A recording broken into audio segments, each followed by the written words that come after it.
Mai e te tupua, mai e te tawhito, mai e te kāhui o ngāriki, mai e a tawhiwhiki ngātua.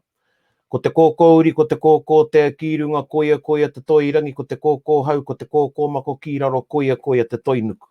Purutia mai roto tāwhia, mai roto ki ngā pakitaro, te kōkōmuka, kia mau whiwhia, kia mau Rauhea, tūturu e rongo whakamaua kia tīna, haume, hui e. Taiki e. Tēnā koutou e tautoko mai nei, hoa mai maharau me waiho te taiki e mā koutou. Tēnā koutou o tira, tēnā tātou e te iwi, nau mai hoki mai ki te Kōkōmuka. E rere ake nei ngā mihi i raro i ngā taku, i whakapuaki nai. O tira ki a tau ngā tauhirotanga ki runga ki te kingi Māori ki a tūheite me tōna whare, ngā pani, ngā pouaru, ngā rawa kore, ngā tīnana e māwiwi te ana, pai mārire. Pai mārire. E whai whakaro ana ki te mātini, kua kapohia e te tani whanui o te pō nui, te pō roa, te pō matirerau, me ki te pō whakamoi ariki. Nō reira koutou kei te iti kahurangi, moe mai rā, oki atu. Koutou ki a koutou, tātou ki a tātou, ngā kanohi ora o rātou mā, tēnā koutou, tēnā tātou katoa. Kia ora, Tinane. Kia ora. Tēnā koutou e hoa mahoi anō, ko tāku i te tuatahi, haunga aku mihi tuatahi nei, hei whakataki i ngā kōrero. He mihi ake ki a koe te tuahine, mau i pupuru i te Māori. Kia ora. Hoki mai, mai hoki mai. I tērā wikene. Ko nau mātou ki a koe. Ai. Me taku mihi ki taku tuakana ki a te heke tū. Tēnā koe te hoa. Me te pai o ngā wānanga i tērā wikene, i whakarongo hau ki ngā wānanga i te mane, ka whai mai, nō reira. Tēnā rā koutou. Ai. E pewhi ana koe Pānia, taku mohio i tētahi wānanga koe. Kia tai no ka hoki mai maunga tautari, tā mātou wānanga reo, wānanga mā te iwi o Ngāti Koroki Kahukura, neki atu i te tahirau. Taumata tuatahi hoki ne, no reira tahirau urua te kau pēr, ngā tāngata i reira. He rawe, kei te ngā kauhihi ko te whānau ki te hoki mai, ki te marae, ki te ako i te reo me te whakapapa. Rawe. He rawe ki ngā taumata katoa o te reo, o te hunga e whai ana i te reo, engari tērā taumata kei reira anō te tehi wairua, rika, pūngana. Kāre hari mai ngā pukapuka me ngā pene, kāre Māori noi o mai. Tahi ka whāngai atu he kōrero, he rere ngā kōrero rāne, e tuhi ana e koutou ki whea, ki te rai pēr. Me tō wiki rangi i te kurereo ko i tērā wiki? Te kurereo ki Rotorua, ki te whai o ihenga tino paira wātu, e whānoi ho ngā rōpū, tauira i te mea i whakaritea te kaupapa i mua i te hekenga ki te taumata tahi. Nō reira, te ahu engari tino paira wātu te kaupapa i whakaritea nei te mana haumā. Me taku mihi nui ki ngā tauira ki te me ngā kaiako ki a Kārena, Kalima, kia Tāteri Daddles, kia te Waihoroe, kia Rāhera, Ahe Rawe, tino rawe rawa ki te kaupapa. Ka rawe, brother. Ai, i te kōrero āku tamariki, āku karanga tamariki mō koutou ngā kaiako. Ai, me te waimari I rango nei e rāua, I roto I te kura reo. No reira, e mihi ana kia koutou, e kawe nei te rā kaupapa a tātou. Kia ora Che, e ki te anau ko ahua hina haere e tahi o pāhau e hoa. Ko ngā toimahanga pia o te keme pēne. Ai, nā te au o te kame pēne me ki. te taka I te motu, o tino I waitangi I tēnei wiki, I te tūrei. Te pāo atu I tō mātou kaupapa mano motu ake. I te tautoko ki I atu kaupapa. Kātai te praere o ki atu au ki wanganui I tētei wānanga. Nā reira pai ngā mai. Kua kei te ngenge, me te karanga o mate ki te wākainga. Nā reira o ki atu ana ai te atatu. Ngā manakitanga ki a koe, koi parea e koe ngā kupu, a tātou kupu, he kaha nei te wānanga tia e tātou I ngā wiki rā, kia tiaki koe I a koe, kia tiaki tātou I a tātou. Ai. Koera te take kaore ai te hoki I tēnei pō. Kaore ake mai, me wakatā. Ka pai bana. Tiaki I a koe. Ora. O, I haere au ki te pōti e hoa ma, te pōti wawe. Ana, I te rāhoroi. Rawe. Koe nei tētahi hua ki au o te, hera pui te hua, engari he putanga no ngā ahuatanga o te wā. I āhei ai au te pōti. Wawe nei, e rua wiki mua tonu mai I te rā pōti. Ka muti haere ki reira, haere te me toko maha, engari ki mai te tangata tiaki I te wāhi pōti rā, he nui te hunga I haere ki te pōti. Me te e aro ana tērā ki tā tātou kaupapa I te pōnei. Ara te kōwhiringa, hea te referendum. Kōwhiringa pōti he... E wakataunga pēr, ne, I te mea... Kōwhiringa e tātou te mana, well, especially mo te mea rā, te mea karanga mate. Ai, so... Because... Koina tō... I te wānanga tia tērā kupu, te euthanasia. Ana, koe nei tō whakamauri I tērā, te euthanasia, te karanga mate? Tērā pēr. Ka karanga mate koe, mena ka puta e tehi mahi au, e tai mai ai a aitu a, ne? Koe rā te karanga mate, no reira, kei tua atu pēr I te karanga noiho. Kua whakakapi koe I te wāhi ki aitu a. O reira, he whakatau pēr, he whakakaranga me te whakatau I te mate. He pai tēnei wānanga I te mea e whakapono anau, kāre anō e tehi ki a rongo I tērā rerenga, te karanga mate. Ahau nei, tētai o aku mohi o tanga, kaua te mohi au tētai whānau, I hoki mai kua roa e ngaro ana me ki he ahi tawhiti. Ana ka haere te whānau ki te keri I te rua, te rangi I mua tonu mai te nehunga. O te tūpāpaku. Ka mea te hau kau, kare tērā e pai he karanga mate tērā. I tau hau tērā ahuatanga ki a rātou. He nui ngā horapaki pēo o te karanga mate. Ko te ia mātou tupu ana, ko te hoko I tetehi panekoti pango, I tetehi wā kaore he tangihanga he karanga mate tērā. Ko te waihora nei I tō panekoti pango I roto I tō tari mō te tūpono ne, ka tae koe ki tetehi tangihanga he karanga mate tērā. E rā whakaaro I tērā wā, kua kore pēr te iwi e whai I e rā ahuatanga I naine, engari. Kei roto tunu I au e rā whakaaro.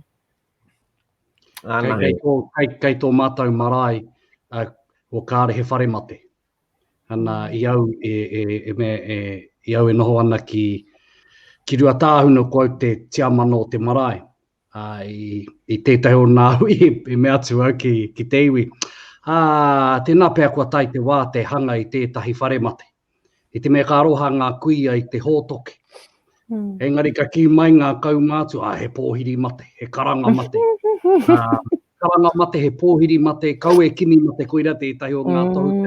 E nā he mate kai kō, kaua koe haere ki reire ki te kimi mate, waiho te mate ki te. No reira ko te karanga mate ki au i te nuinga o te wā he whakatūpato, he kōrero whakatūpato, kia kaua koe mahi tētahi mahi. Ana. He whera te umu. I roto i a mātou, kia kaua te umu e waiho kia tuwhera ana. Me āta, me tahi papa i runga i te umu, kei rei rara te hapi, te tapi rānei. He karanga mate anō tērā, taku rongo. E nui. E nui ngā momo. Pēhea te whakarite, te hora i ngā moinga, te rā i muri mai, te tainga mai o te manuhiri, ka hora koe i ngā moinga, koe rā tētahi, kua rāngona e au, he karanga mate tērā. Mehe tangihanga ne, e kore koe hora i te moenga o te tūpāpaku, e tau ai te tūpāpaku, koe rā tetehi mea i ka aha te whakamahia i mua i tō mātou marae, ka tāparahia, ka whātui hia, te māterihi, kia kore ai e takoto, te māterihi o te tūpāpaku. Oia, ka pai, kua tutuki tērā kaupapa hi a tātou, tērā wānanga, te karanga mate. Kua hei pai atu. Te mea kawakatu tēnei ti mātou, kawakatu are mate. Ana, te nui ngā tua, kawakaturia ai te rangi tonu ka tai mai te tūpāpaku. Engari ki te wakatu te rā i mua tonu, me kaua kei wakatu ere i te tomokanga. I te tomokanga. Me wakatu tētei atu tomokanga ki te tāo te tēneti. Me moi tētei ki tētei e te ki roto i tau oare. Pare ora, mo te ora. Koea. Ana, me mate nui, ko tōna tikanga, mutu mai te neunga, ka oki mai te wānaupani, ana, kua turaki na kētia te ware mate, ngari me e wānau nui, ana e iti te ware puni, ka tū tonu te ware, ngari ka turaki ngā uatanga katoa o te mate, ngā rau e rātu au, ka tini te tomokanga. Hapai tērā whakaaro. Ana he pātai krewa tiki nā te heke tū. Life insurance, he karanga mate tērā.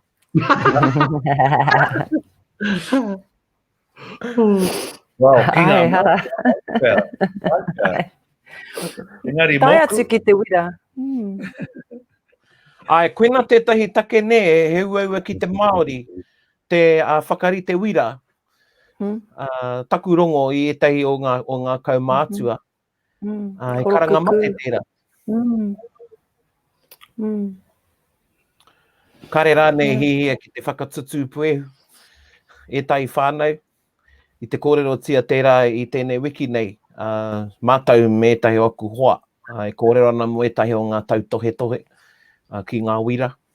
Oia no tērā e hoa mā, ko te kaupapa, ko te pōti whakatau, te kōwhiringa whakatau, e rua i tēnei tau. Haunga ngā pāti, mo te kāwanatanga engari, kei te kōrero mo ngā te kōwhiringa whakatau, referendum nei.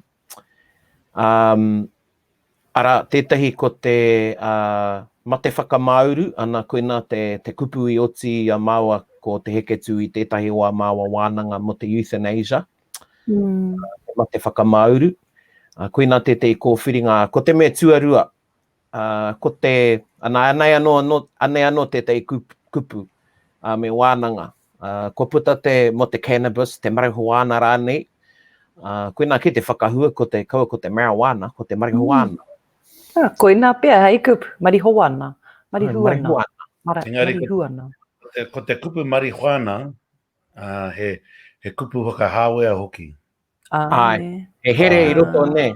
Nō reira, hea tō kupu atu i te me kāre hoki e pai ki au te tarutaru. Te me, ko te taru ki au, he whakahihiri ngā whakaaro kino i roto i te tangata. He nui te whakatairangatia o te rongoā i roto i tērā rākau, i nei tau nei. Hoi anō, ko te rauhea tētahi, ko te rauawe, tētahi i puta mai ai i a te heke tū. Ko te cannabis, noa rānei.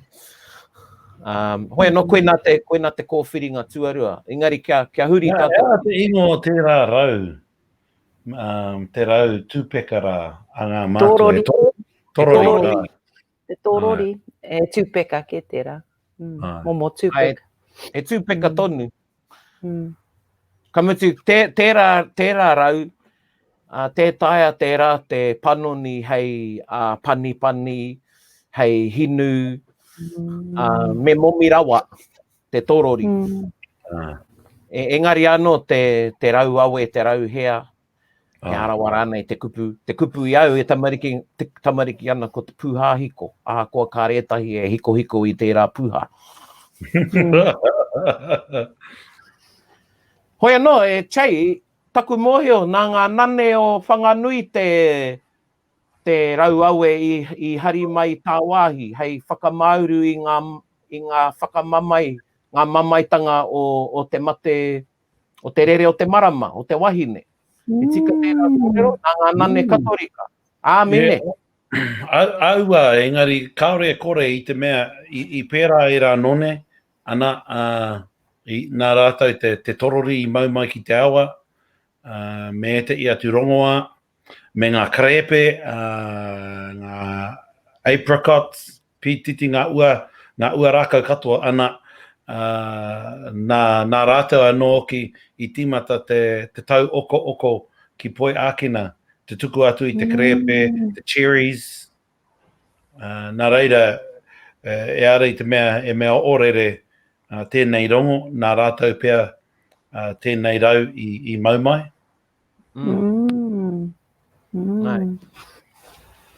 No reira, e hara te rarau i te rau i konei. Kao. Maybe they didn't lace their cherries with cannabis, though, did they? Well, I remember hearing the kōrero from all of the old when they talk about the torori, that form of tobacco that they used to grow, and it must be different to the normal tobacco because they'd often talk about being getting a high from it. Oh, probably got a head rush. Well, I don't know, because dope never did anything for me, so I just stuck to beer because I'd just get the munchies and fall asleep. So nothing for me. So whakahia kai. Koinaka. Koe nā tētahi rongoa ne, mo te hunga māuiwi, e kai nei e tehi o ngā rongoa Pākehā nei, ka tāmi e rā rongoa i te hia kai. Nā wai ka tūoi,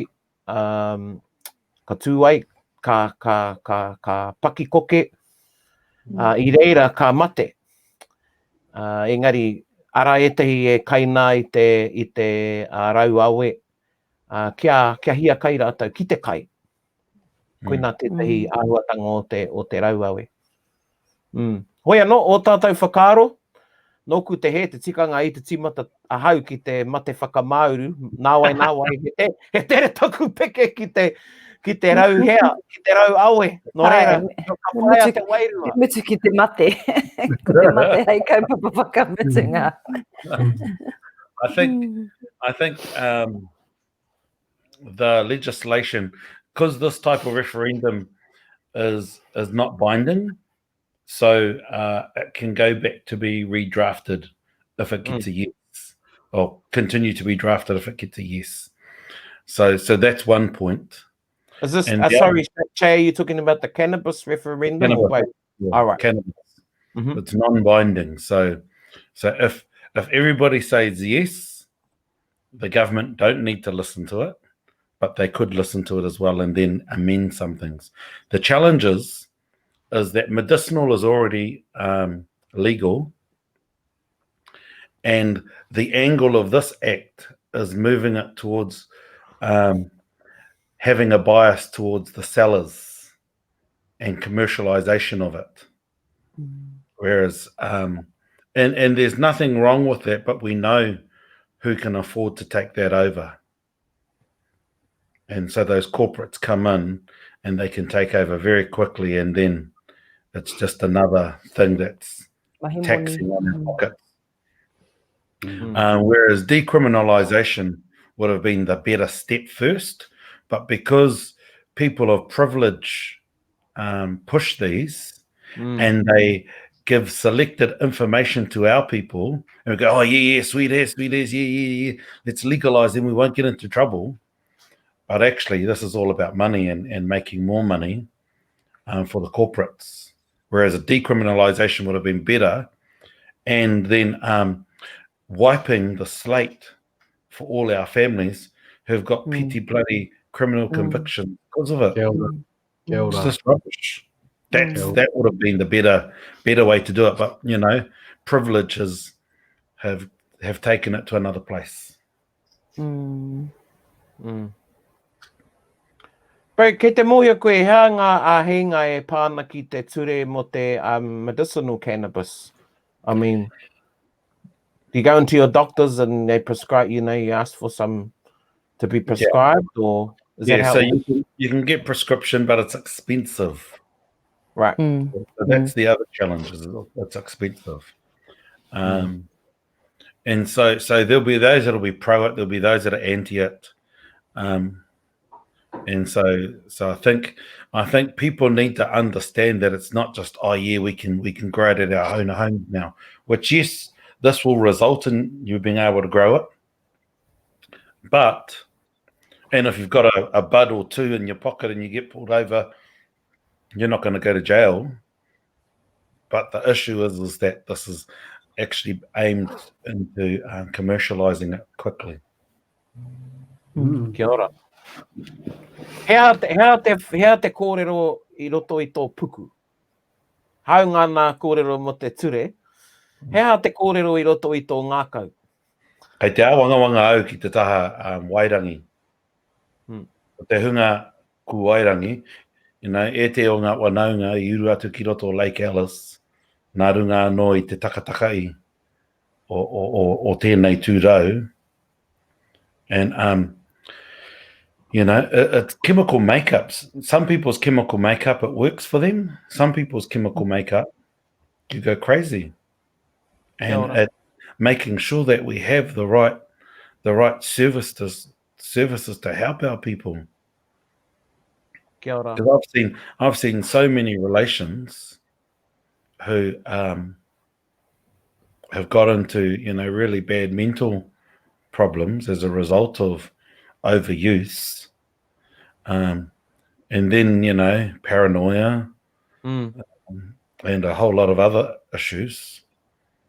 And it's no different to alcohol, similar things again, is how do we have the services available to help when it gets into an addictive space. Kia ora. Anyway, I'm not the only one talking about this. Pēr o koutou whakaaro. Ai, pai te wānanga e rau ngā kōrero. Ai. Hea o whakaaro rangi ki tēnei ture, ki te rau awe, te Rauhea, te kanapihi e mea nei a heke tū. Well, for me, I am in favour of I'll be voting yes on this. And I think for me personally, I mean, they're personal opinions. And I agree with what Che has been saying. Number one, I think that too many of our Māori whānau, and young Māori in particular, have had their lives pretty much hamstrung because they've got convictions for cannabis or you know, being young and smoking a joint. You know, I think I've got massive issues with that. And I do think decriminalisation would have been better initially, like Che has said. It's not part of my day-to-day life, but I think there are some massive benefits medicinal within this plant. I'm not talking about getting high, because that's only one small element of what this thing seems to be able to do. It has cancer properties, gives people an appetite, helps in many different ways. There's oils, there's capsules, as I understand, that you can take, and they have massive benefits, and it's not part of getting high and if people use it for recreational purposes, then I don't have issues with that either. I think it's like anything, it's whether or not it gets abused. I think it's stigmatized, and it was stigmatized mostly out of the fact that it wasn't commercialized. I think alcohol does a hell of a lot of damage within Māori communities across the country. A hell of a lot worse than cannabis, in my opinion. Most people I know that will smoke cannabis usually sit down and giggle themselves to sleep and then eat. But alcohol, my experiences with it from time to time is some people just, and I'm not saying it doesn't happen with cannabis, but I find alcohol can be quite destructive. But because alcohol is a very big commercial enterprise, that alcohol is accepted, but cannabis was always stigmatized and is attached to, to poor, often Māori, and it had that stigma. And for me, I think that's where the idea of taru came from. But if it's a natural product for me, and if there are medicinal purposes and it's used correctly, then I'm absolutely all for it. Kia ora. E mua I taku peka ngātu ki a Pānia, he tāngata ngāhere kōrua, kāre pēr te ao e mohi ana te ao no te urewera a Rangi. Engari, he mohi o tanga hoki o chei ki ngā rāka o te ngahere. I o tātou tūpuna tētahi rākau rongoā nei, āhua rite nei ki ngā matū, ngā āhua rā nei o te rau awe. Hei. Well, as you know, they drank away tutu, so they would ferment the tutu, the berries in particular, and it's poisonous. But if it's done correctly, it would give you a little bit of a tingle, I guess. I've never tried it. Bit of a tutu. But yeah, you'd have to ask yourselves if our ancestors had access to it and knew it's because they used every plant that was available to them. For me, if there was a plant that could offer me relief, help me if I was feeling unwell, then I would definitely use it. I think our ancestors would have as well. Yeah, and they used plants to numb the body when you needed to work through pain. And the thing with the toot is it's the seeds that are poisonous. And so and they're really little seeds too, so you got to be careful. Because you can just just get the thing and put it through your mouth, and then you spit it all out, and you're just enjoying the juice that's come from all of the berries. But you can only do that at certain periods of the year. And but there's the tāwhara, and so that could get you at least a bit not merry, but you'd start to enjoy things as well. And so I suppose the bigger the point is ngā tāne. And that's what Rangi is referring to. It's natural. I know when I was 16, I went on a youth to Everest kaupapa, and in Nepal, far out, you're driving around Kathmandu, and it's just growing on the side of the road, like 3 meters high, and it's just the weed for them. And far out, I was taking photos of me next to it, but you weren't allowed to touch it because as they're walking along the side of the road, whenever they spit, they just spit on the ground or on the plant, And you catch all of the other germs from it, from the human, tuna. Ia koe kōrero nam ana NUMB ka mahara ki tētahi o ngā kōrero paki a te wharehuia. It involved a woman and a man going nam, nam, nam, but ka waihu au I tērā kōrero. Okay. A man going nam is another kōrero paki, kōrero whakapauri ki tērā. Ko te waha ke e nam, nam, nam ana I tētahi mea. Hoi no tuahine. Kaupapa? O karo ki te kōwhiringa, ki te rau aue, te rauhea, te kanapihi? E tautuko katoa nau I ngā kōrero a Ngāti Ngāne. He rongoā tana tino mahi ki tāku te tiro I roto I ngā kaupapa o tēnei wānei. He karangata mahine tāku e pāngi ana te endometriosis. Ki tāku rongo, he nui ngā wāhine Māori e pāngi ana tēnei mate. Hora pāna tēnei mate I wainga nui te wahine Māori. Ko te mama e kino ka pā ki tērā momo wahine e pāngi ana te mate nei.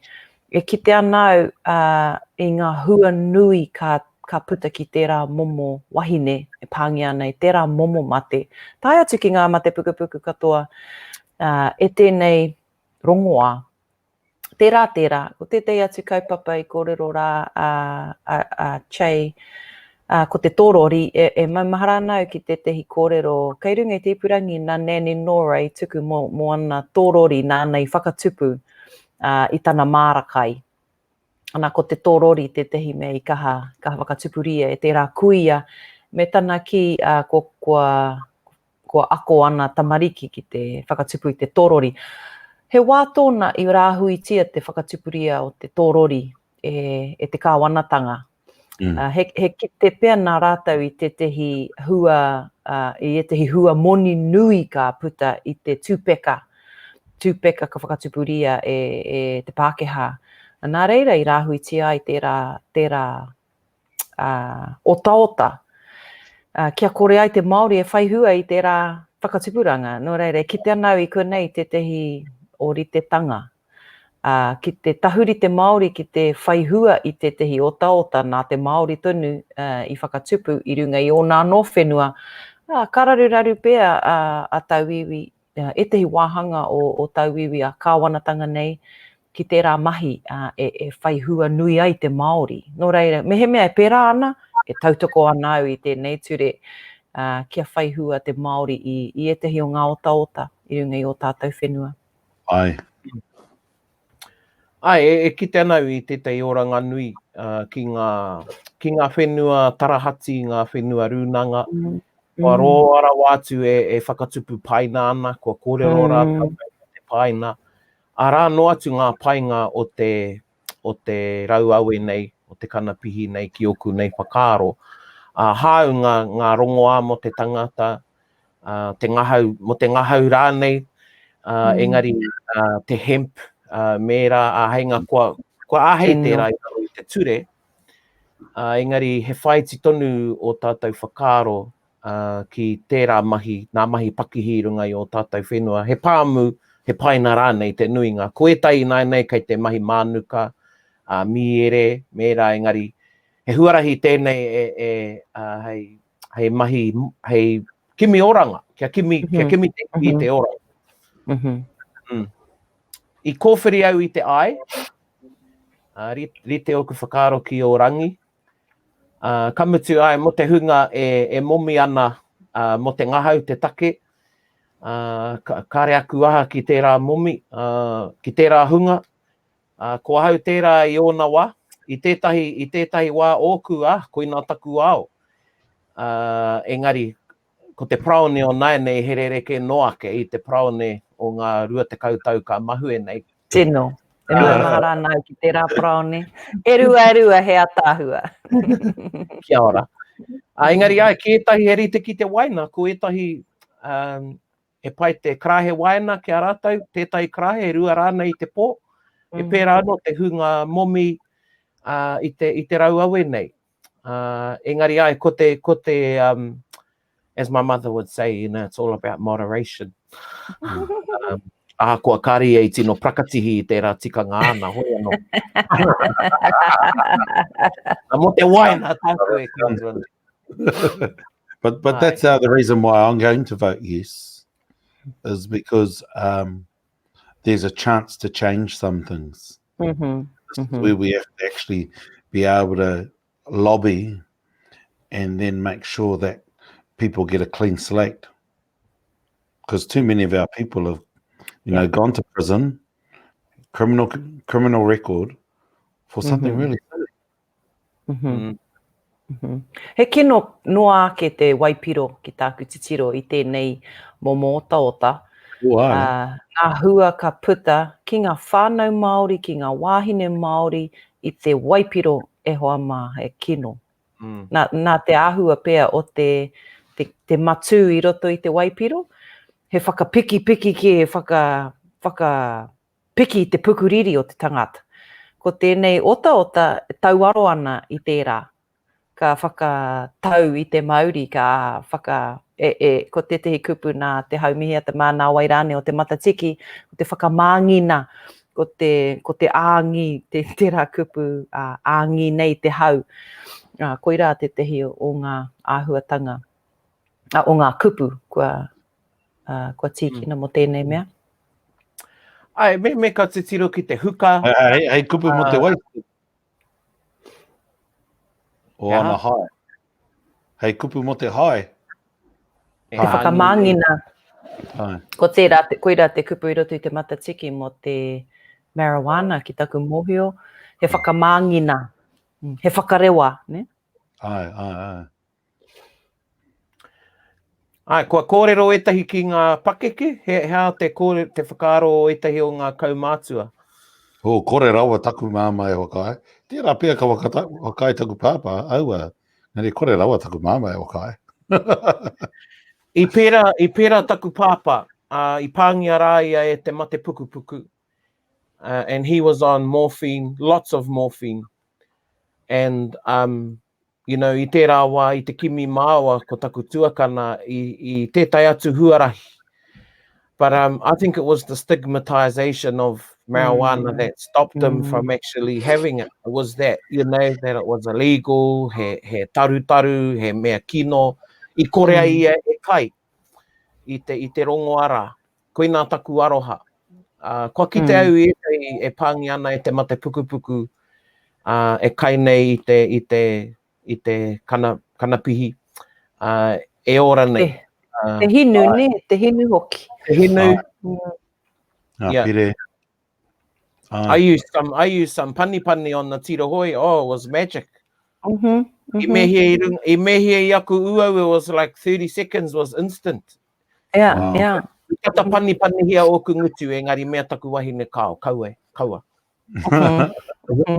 Isn't it amazing the influence of lobbyists and other parties when there is no financial gain in it for themselves, that they'll quickly and swiftly move to kind of stigmatize something. I think that's what happened with marijuana. It was stigmatized because it couldn't be legislated or controlled, or anyone could just grow it.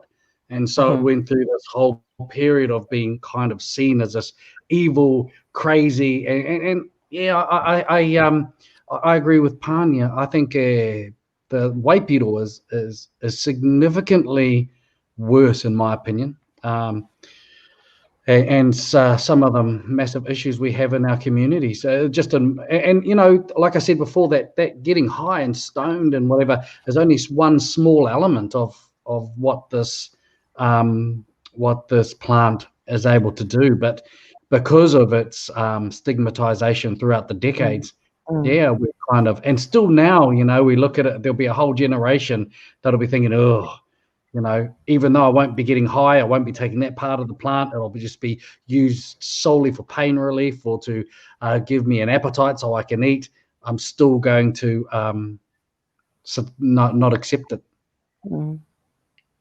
And I think that point too is that, as I was saying earlier, I'm not sure if he said it in this or before we came on live, was the term marijuana, is a Mexican term, and then America used that term to demonize because of their dislike and probably just racist opinions towards Mexico, because they were able to control the drug trafficking.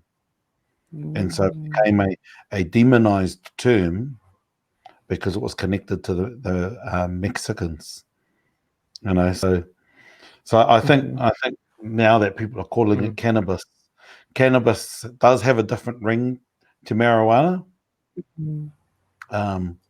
But you know, just the games that are played when you can't make money, so people will demonize things. Ko te cannabis te ingoa pūtai au o te ota. Aye. Well, it's not its botanical name, but it's the most generalized name for it. I think Paraone must be stoned because he's frozen. Oh well, moving on to euthanasia, eh? So, what are your thoughts on this issue, and what's the tikanga associated with euthanasia before we look at the referendum? Tikanga. Aye. Wow, i a tātou kore mo te karanga mate,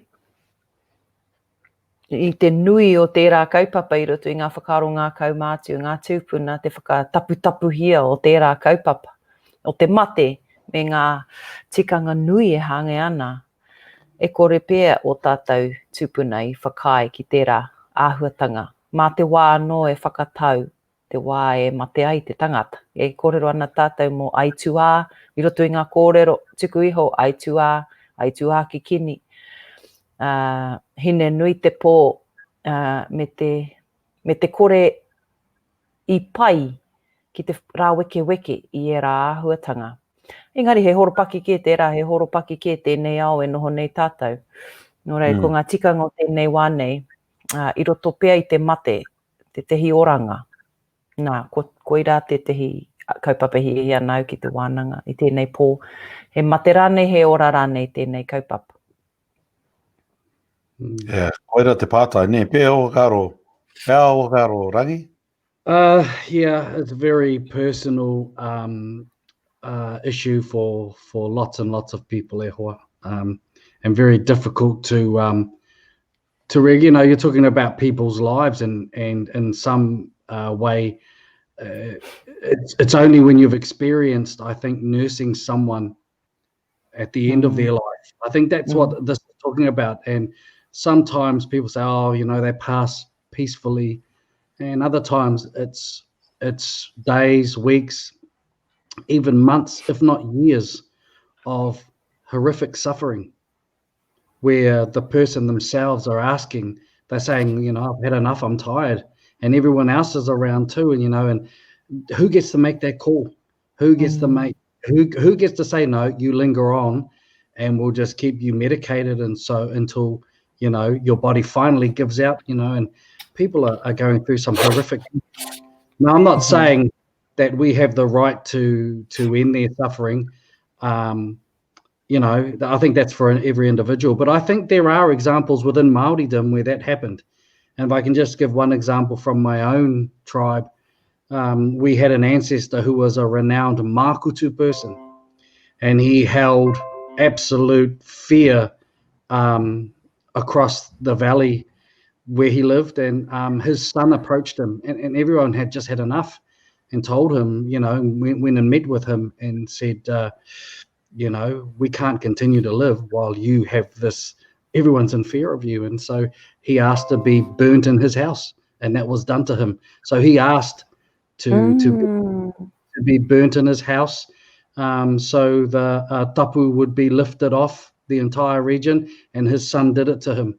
Now that is an example of where it was the son who approached his father, and there was an agreement set between the two of them, and the process was put into practice. And so that's one example. And I have no doubt there's others in other Māori communities where people would have been asked to have been assisted to pass over. So, yeah, I don't know. I don't know where I sit on the issue, actually, which way I'll decide. But, you know, there are some things for me, having watched my grandfather go through a very difficult and painful death. I would not want to have to see my children have to deal with that if it's me on the other end. So, yeah. Oh, Yeah. It's a hard one, eh? Like I get the pain and the struggle, but the challenge for me after listening to all of the different debates is that the current health system is set up where it doesn't help us anyway as a people, and so they will often say to Māori, they'll get Māori to sign a non-resus, and so it's a form of euthanasia anyway. And so the thing is how do we protect our lives when they can be protected? And then it's a different situation when you're going through all of the pain. And that's the challenge. And talking to some doctors, they don't want to be forced to have to put in the injection when they're actually sworn to a Hippocratic oath to save life. So I never thought of it from that angle before. And I thought, far out, yeah, damn, especially if the doctor disagrees to the, you know, euthanasia. But it's hard. It's hard, and you know, I know I'm going to vote no, because I think there are other ways to amend this act, because right now it's binding. So if there's a yes, it becomes law straight away, whereas it needs amended some more, and that's the issue, is that right now if it gets a yes, then it becomes law immediately or without any changes. So you know, it's just, it'll be what it will be. But I know I'm voting no. Kia ora, Siri. Hoki mai. Nā koutou. Tō mātou mama e mate I te mate ware. Ana ono te kau mārima noi ho pēr tana pakeke ka pāngia te mate ware. Ka heke wawe. Ka tere tana heke. Ko tāna mai ki au, ki te pā mai tēnei mate ki au, I te mei pāngia tō mātou kuia no ingarangi tō mātou mama. Tō mātou kuia no ingarangi I pāngia hoki I te mate ware.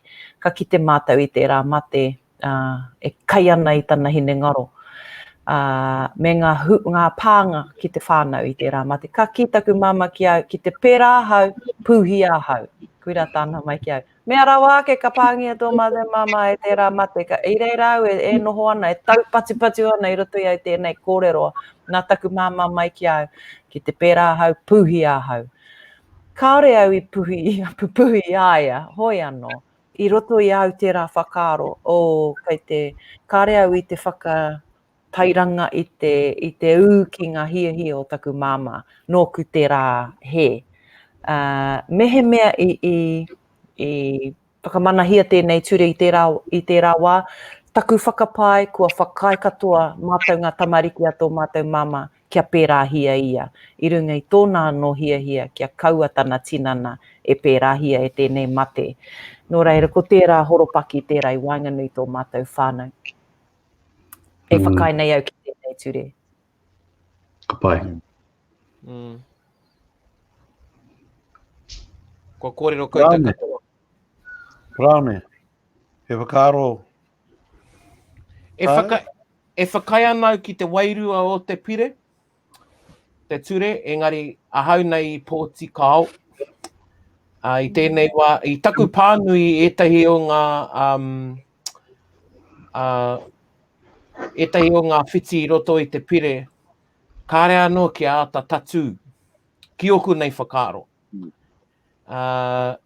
I pānui hoki au I etahi kōrero, I rongo rāu I etahi kōrero, I etahi kaumātua, e mea ana ki te rongo rātau I te pēhia, anō nei e pēhi ana o rātau whanaunga, ka kōwhiri rātau kia mate. Ahakoa, kare pērā rawa te kaha o te māuiwi, kare rāna I te pāngia e tētahi mate. No reira, kei roto I te ture ki oku nei whakaro e tei kōwhao, I tēnei wā, I kore ai au I maia ki te whakai, I tēnei wā. A oku mātua e rua I pāngia e te mate pukupuku. I reirau I ngā wā e rua I mate ai rāua, mētai atu tāngata. Me taku mohio I tuku mā rātau anō te morphine e tuku mā te pātene. He aua rite tērā ki te mate whakamauru ki oku nei whakaro. Kua mohio ke te tangata e pāngia ana e te mate, mā te pēhi kaha I te pātene, ka warea katoia e te morphine. Engari ki oku nei whakaro I taku pānui I te ture, kāri tau taku ngākau I etahi o ngā kōrero roto I te ture. Engari e whakai anau ki te wairu o te ture. Me mara mana tērā. Me heri te oku whakaro ki a Pānia. Engari kei reira ki oku nei whakaro etahi āhuatanga kāre anō kia tatu. Yeah. Tautoko au I o kōrero, Paraone. You know, because I agree. I agree. I support the whakaro, the spirit of this referendum, but I'm voting no because there are still things that aren't set right. But yeah, I thought you've articulated that quite succinctly. Ko te taha wairua hoki te tehi taha kaore anō au kia mārama. Kei te hihi au ki te whakarongo ki o tātou matakite, ki o tātou whanaunga e hono ana ki te rā ao, ki te ao wairu. Kei te rari pia tana hono. He mea he rari ka puta nea ta. I kai kanapihi tō hono e pān. Ne? Motaku he. Pēnei tāku te ahua nei muara. Yes, I kai te pai mā o korangi o wā taihoa. Kei te mahi te ao wairu I tāna mahi ne, no reira. Kei tika ngā kōrero te ngāne mā. I think te ahua ko kōrua, Paraone kōrua ko Che kei tētahi taha. Ko māua ko Pānia kei tētahi taha. And I think that's a prime example of how perhaps thin and this line is from determining which side of the debate people will fall. I know many people will think about their own experiences, nursing people through the last stages of their lives. That'll be a determining factor. Others will have very religious views around life and death, and that'll be another factor. Other people will think about the abuse and perhaps the law is not solid enough at the moment. You know, I would have thought that there have, and I do think there's been quite a bit of work and thought go into it so far to make sure that we are protecting people's rights. My fear is that if this, you know, doesn't go through, one of the things I've been thinking about is we leave more and more people to suffer some very horrendous life sentences, almost pleading at the end for death, and I'm not too sure for me if I can, you know, if I could, if there was a way for me that I could vote yes to appease people's suffering in some way, then, and because that's, I think, what the intent of the bill is for me. And Kuia te whainga, ai, kuia. Ko te wairua he manaaki te hunga e māuiwi ana, te hunga e taumaha ana. Ko ira te wairua te pita. Ko reira ki au nei ka whakai au, ka whakai. Yeah, but He nui ngā propaki I roto I tēnei wānanga. Ana. This is where I think that referendums are sometimes a way out for politicians. And, you know, they've been selected by by the populace, and they should just make the decision, because otherwise it just creates more and more debates amongst our communities. And whereas there's already the debate that happens when lobby groups go forward to support various legislation, and then then it goes again when there's the referendum. I just see some more stuff coming out today with different people saying no to cannabis. But you know, they've had their chance to vote yes or no already in Parliament, and they could have just made that decision rather than taking it to a referendum, which also is very costly.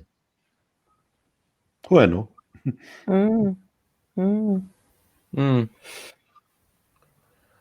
Tērā pē e whakaro anō e tehi e mātakitaki ana.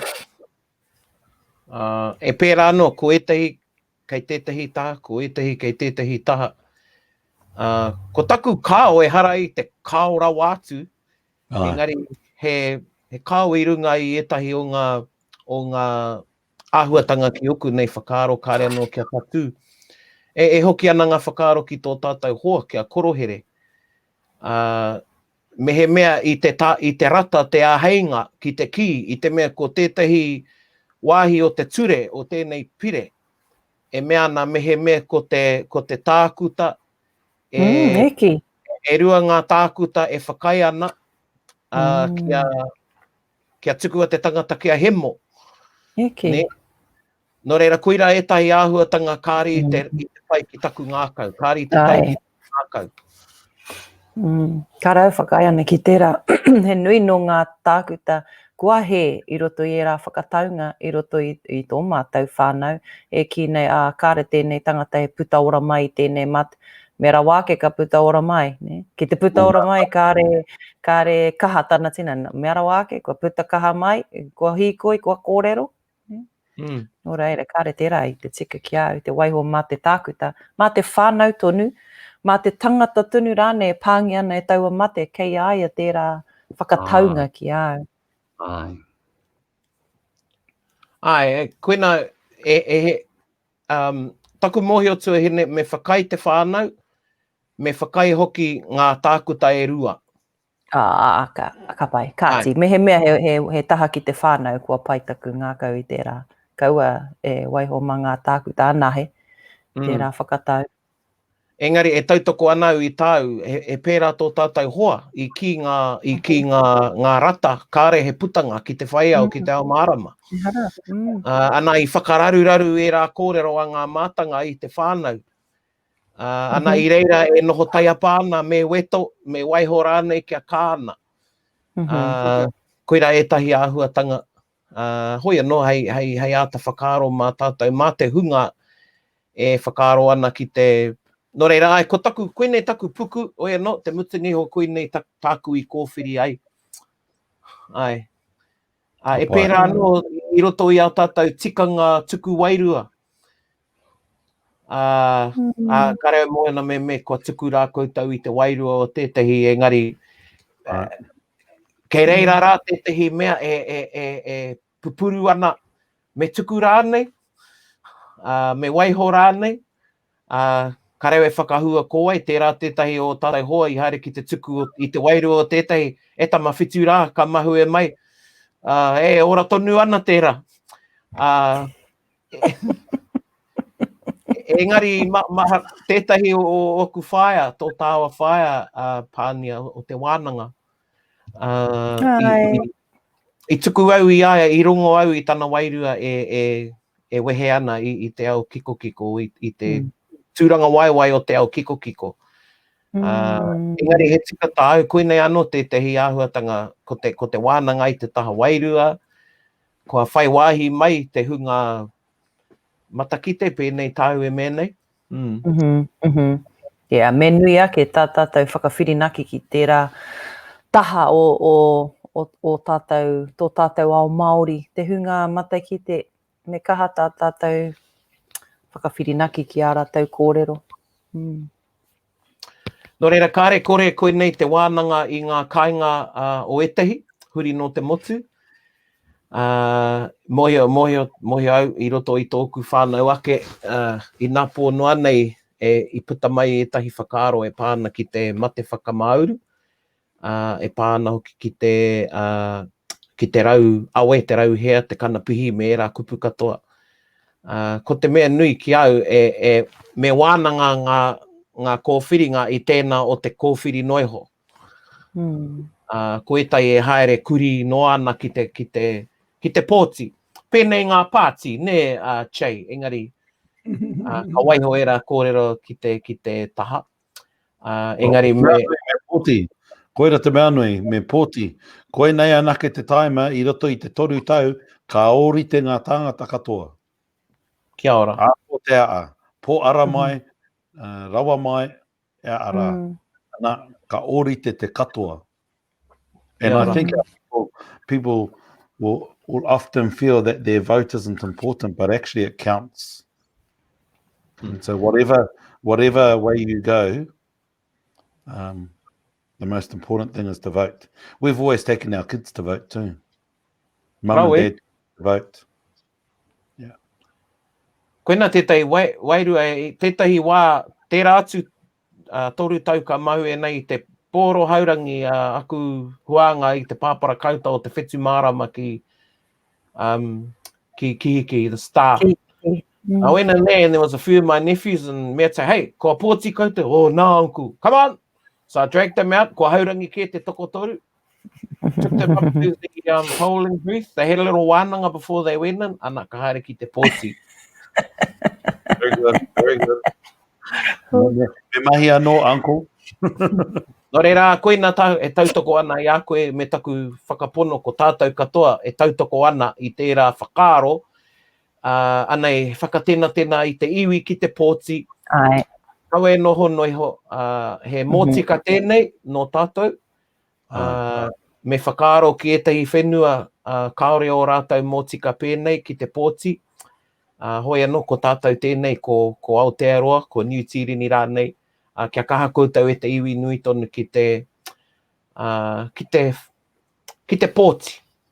No reira, e mihi ana e hoama i te atahua o a tātou wānanga i tēnei pō.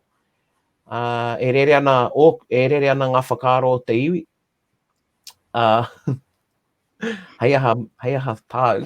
Ko pira te tāu tino waiata. Kei te mea Chei me waiata mātou i te waiata Puff the Magic Dragon. Hoi anō. Mō tētā atu hoi pia tēra. Then we'll be singing Yellow Submarine or something like that. Karau e moi ana ia wai te wareware au, ia wai te karakia whakamutinga whakako. Ia Chei? Awo. Kai a koe i te tuahine. Kai a Chei i tēnei pō. Kai a koe brother. Kai a koe o tira e mihi ana kia koutou e hoa mā. Tēnā koutou o tira e te iwi nui tonu. Tēnā koutou. No reire, i kia tātou katoa i roto i tēnei pō. Kua e ngaro ana Little Johnny Paper. Me tō tātou waiata Puff the Magic Dragon. Hoi anō, i kau atu ana i ngā āuatanga kei tēnā kāinga. Ko te mea matua me aere koutou ki te pōti. Kia wakaere ake ngā kupu ki te tā unui, orangi nui e tūnei. Unu ia te punga o te waka kia are wai te maungaroa turuturoa, i te whakamaua kia tīnā.